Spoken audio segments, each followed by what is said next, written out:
We chose to call ourselves a complement of five because we work well together as friends, and we believe our paintings would show well together. This is an experiment. We hung the show together, all five ladies, and the five of us are Betty Jameson, who's our pastelist. She's not here today. Sigrid, who is not here today either, but she paints in oils, bright colors. And then there's Kate Aubrey, and she's a watercolorist, and Adele Huestis, who is also a watercolorist, and I am represented by oils. I don't think I have any pastels, but I work in oil and pastel. And she's Ruth Leech. Excuse me. And our show is the month of September. We'll have an opening on the 27th. I believe that's a Thursday from 4 to 6. The opening reception is actually a closing reception because September is so busy for all of us, and that will be the last day of the show. We hope you all will come. I don't think that we're competitive with our paintings. I think that it's something that's inside of us that paints the way we want to paint, and we're not competing with each other. And this is a nice show to reinforce that. Some of us like just a landscape, some like color. And can you imagine how boring it would be if we all painted exactly the same? And we're not boring people. Besides it being impossible. Right.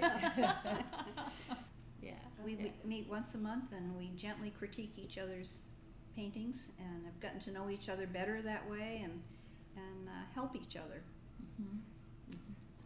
We started meeting, I moved here from another location, and I had a critique group where I was, and I was really missing my friends and missing the artistic feedback and everything. So I started going to the Monday Painters through the Artists Guild, and they paint plein air.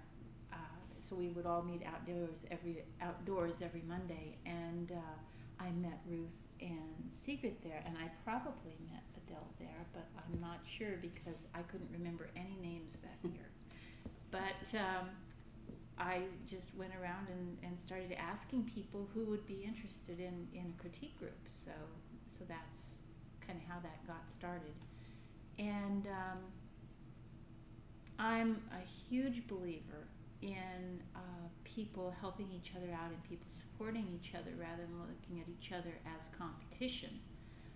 Because it's been my experience just about everywhere I've been that the people who are supportive of one another all do very well on just about every level, and that does include making sales. And so I just don't see the point of treating everybody like, oh, they're competition, they're going to steal this client away, because, well, frankly, somebody who likes something that I do is not going to be attracted to something that somebody else does so much.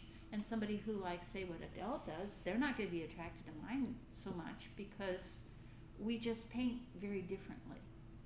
And people don't buy art usually in a competitive way at all. They buy art because it speaks to their hearts. Mm-hmm. And you're not going to be able to steal away a connection like that. It just doesn't work that way. So that's my belief, mm-hmm. And it's what I love about the Artists Guild here, and the group of people, everybody I've met here. They're just so supportive and work together and help each other out. It's wonderful. You said we're not in competition, but I always think that I look at other people's work, and if I really like it, the first thing I say in a half-joking way is I'd like to copy that. And once in a while, I feel a little jealous when I see something, somebody painting. So I try to keep pure of heart, but I'm not always pure. Don't admit that, Ruth. It's out there. I think all of us at one time or another look at a piece of art and go, oh, I wish I had done that. I wish I had done that. Well, we learn. Yeah. I learn Yeah. by looking at other people's art. I see what I like that they do. So it's a huge, wonderful way to learn, and classical artists learn by copying artists that they admired. So Yeah. I don't know if I copy, but I'm really strongly influenced by what I see where I want to go with my art. Mm-hmm. Yeah, Mm. it's true. Most of the paintings here seem to be more landscapes, and my love is really doing people. So I have to put a person with a dog, or two people with a dog, or a statue that is really of a person. And then this one is, this was in the Botanical Garden in Atlanta, and it was a gal who was speaking Dutch to her little daughter, but I was sure she was saying, now just pay attention. She was putting her shoe on, and that lady was on the beach in Chappaquiddick, and I had a sketch of it, and I came home and I painted it, and that's just really what I prefer to do. I mean, these landscapes are gorgeous, and I'm a big admirer of the landscapes. You have a note of humor in many of your paintings that I notice. In Adele's home, there are a lot of large watercolors. There might be a family gathering, eating a lobster dinner, and one guy has his napkin tucked right up under his chin, and everybody's got these distinct personalities, and I just love that about your people. Yes. I'll have to show Kate sometime. Oh, I'd love to see that one. Yeah. I saw the one you did, remember, of the dancers in the park there. And at first I wasn't sure about some things about it, but the more I looked at it, it was just one of those paintings that some paintings need to be viewed close up. She had all of these little, well, not little girls. See, I'm showing they my were age. little. They were young. Young girls yeah, that were all dressed up in dance outfits and everything out. Was it at Peg Noonan Park?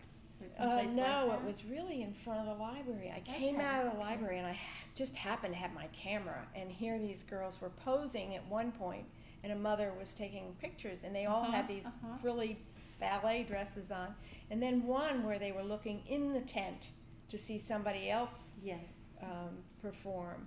I don't have that painting here. It's in Atlanta. But they were all so different. I mean, you caught just every child was very individual, and with just a little bit of brushwork. It was kind of astonishing. It was wonderful. Well, all my children were my victims.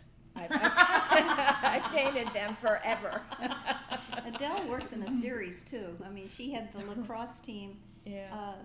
Were those your grandchildren that were on the lacrosse team? And my granddaughter. And she a played whole lacrosse. Series of those took centerfold of the American Watercolor magazine? It was the artist. I think it was Watercolor magazine. Watercolor magazine. Right, a couple of years ago, there were probably 12 pictures in centerfold of a beautiful national magazine, and it was the lacrosse team and all their various... Right.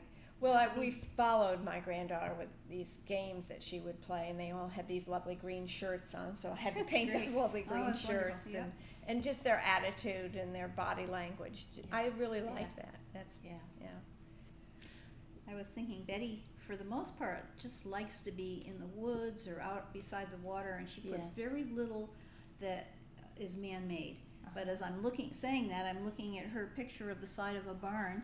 She likes paths, she likes woods, she likes water and marshes, and she's very gestural and expressive with her strokes. Right. But she doesn't have a lot of man-made in her. If we go painting together, she'll say, let's go into the woods. And I'll have to think about that.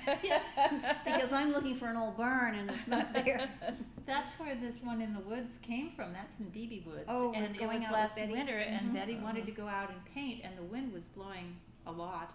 And she said, I know where we can go in. It'll be fine. And boy, was she right. We went into BB Woods, and of course, everybody says, well, there's nothing to paint that time of year. And there was. There were these wonderful... you just have to look at things differently, but the wonderful old stone walls that have fallen into disuse, and they kind of fascinate me because I have a background with some surveying knowledge and such, and I came from a part of the country where it's the township system rather than the stone walls that were there and everything. The New England countryside. Yes. Yeah. And so it's been fascinating. It makes me think of people's lives and what was important to them. And this particular one is this old stone wall. I mean, that was important. Somebody dug all those out of the ground, and they built a wall to show where their land began and ended, and it was important to them. Sure. And now, of course, B.B. Woods has been put together as public land, and of course they don't matter anymore, so to speak, but I still see people's lives and hopes and dreams in it. Right. And we both walked up to the same set of rocks and went, oh, and we both did the same set of rocks that day. It was Yeah. really kind of funny. Yeah. Yeah. Right. And Betty's sort of deep too. You Yes. know, it's her Yes. paintings are really almost Yes. serious, and I think she has a deep feeling for the outdoors. Yes. Yeah. Very much so. And then there's Sigrid, and we certainly can't forget her because No. she is, people just gravitate to her work, and she sells her paintings left and right. If there was a little bit of jealousy, no. People love her colors. She's just, she's very expressive. What would you say about They're a good size too. You know, those two. the small ones? Yeah. Yeah, but she works all sizes. This Yeah. behind me is Uh-huh. very romantic, a good sized piece, Mhm. and she loves to do Yeah. the dunes. She works in a Cape Cod Impressionist style. Had studied with Lois Griffel, and she's been a painter for a long time. But she is really She's found herself. she has found Yeah. herself, Yeah. and but I don't think she's necessarily locked in because she's studying now with another woman that uses encaustics. And the last few paintings I saw of hers had a whole different, exciting tone to them with color. Yeah. We Talk paint about a lot that together. painting right there, Ruth. Yours, right there, to the right Well, of. they can't actually see. I selected this piece among what I have in the gallery of my work just because it's so bright and colorful, and I like to think it's happy looking. I like to, with my colors, I like to express the joy of painting and the joy of what I see. I'm constantly, that's what I relate to in life is color. And this is up in Maine. We have a little vacation house up in that part of down east Maine, and taken about this time of year, last year in the fall, as all the fields turn red, and there's mountains up there, which we crave to see the shape of mountains when we live on the Cape. Everything is rather flat, other than the sand dunes. And so this is a point. Our house is out on this point, and this is a tombstone. His name is Captain Stillwell Fickett. It says, "Here lies Captain Stillwell Fickett," and he was in the 1800s, a sea captain. So I go down to this point often, and I paint this wonderful, wonderful tall spruce tree, and I paint it in pastel and paint it in oil over and over again, but I don't always get this wonderful color in the foreground. This is an overgrown blueberry barren, and flat bay behind here, lots surrounded by water, beautiful Maine. Okay, this is a set of peonies that I did one year, I think a couple of years ago. I just decided I wanted to paint these, and I had taken photographs of them, and I sat down with them one day, the photographs, and chose one, and then I wanted it to be kind of wild and free, and it's definitely wild and free. I wanted to paint with just 3 colors, so I chose the primaries. Actually, believe it or not, our teachers lied to us. Primary colors are red and blue and green. Red and blue. Which ones are they? Red, yellow, and blue. But the red isn't really red. The primary red is actually this pink right in here. And so I took those 3 colors, and I did a lot of masking and pouring. Masking is where I come in and I put a water-resistant substance on, and it dries on in place. And I cover it, and then I paint the rest of the painting, and then I poured the other paints on and mushed them around and went wild with it and painted around some places, and other places I didn't have to. I think there were places like right here where I drug my thumb through it.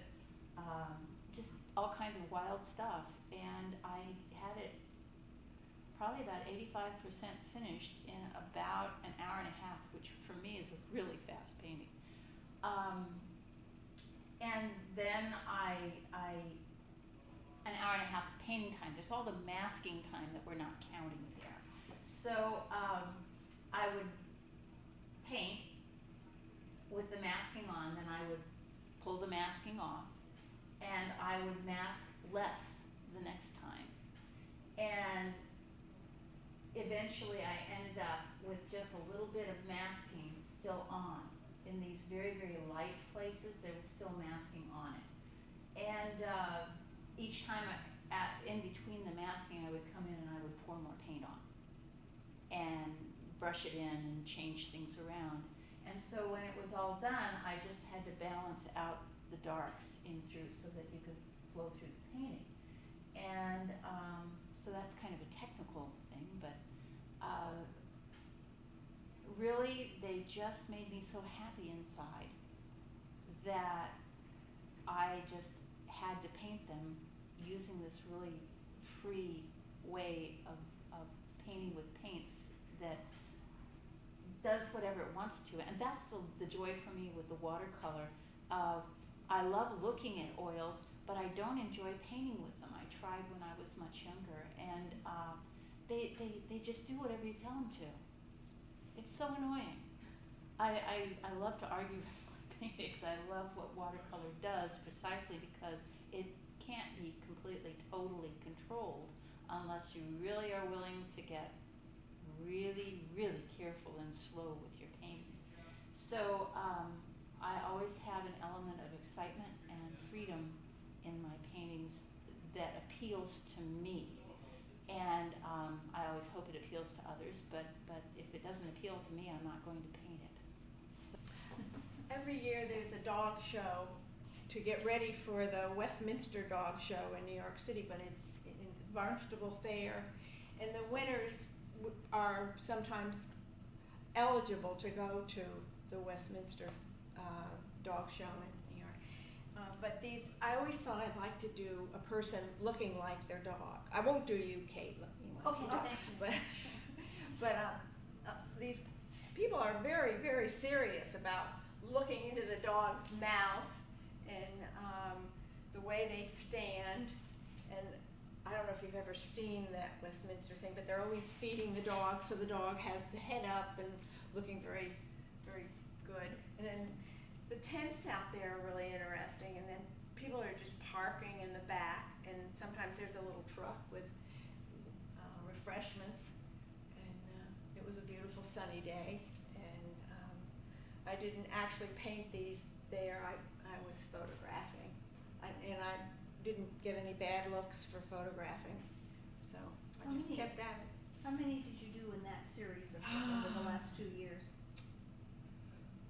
Probably 10 paintings, and I don't know. You did a golden setter? Yeah, I did golden retrievers, and I did a Russian boar's eyes, and the setters, the Irish setters with the long red hair, and that's about it. Yeah. I like the color in this room. I think that all of our paintings look very nice on this gray-green. It's just, it's flattering for most of them. Well, I think what's kind of stunning about it is that we have such different styles amongst us and such different interests, but the paintings just go well together, and yeah, they do. That's kind of remarkable to come in and see them like this together. The complement of 5 complements each other. There you go. Oh, brother. Well, I don't know. I think it strikes me, and I don't know if this is something that you can ignore it if you don't like it, but it strikes me that we, all of us, tend to work in series to a certain extent. And I heard for years how wonderful it was to work in series. That's where you take a particular subject, like the callas that I like, or that point in Maine where you go repeatedly to paint the same scene over and over again. and you went to the dog show and did many paintings there at the dog show. People say, well, how could you paint the same thing over and over again? Once you've painted it, haven't you? And that's kind of how I used to think, and I would read this, oh, you should paint this way. You should paint in a series. And I thought, okay, yeah, right. And then eventually, as I grew, I started wanting more from my paintings. And at that point, when I started wanting more from my paintings, I started searching, and a wonderful artist by the name of Mike Bailey actually gave a workshop that I attended. And he said that painting in series was one of the best ways to discover how to reach that next step when you want something more than what you've been doing. He said that after painting the same thing, you never paint it the same way. I don't know if we're capable of painting something the same way twice. But by the time you reach painting number 25, he said it seems to be right around in that 25 range, a mental shift occurs. And you start thinking about your paintings differently, and you go through an immediate growth spurt that kind of leaves you amazed. And that's more or less what's happened for me. And I don't know if it's worked that way for you guys or not, but I very deliberately started working in series. I never counted, but I think by the last time you've done a series like that, you've explored all possibilities of what more you could do. What interests you. Yeah. Right, and then you just go on to another one. Yeah. Series, yeah. I love that comment. I find that true too. I'm discovering all the time about those beach shacks down on Surf Drive. Yes, she Have does you seen incredible hers? beach shacks. Have you seen them?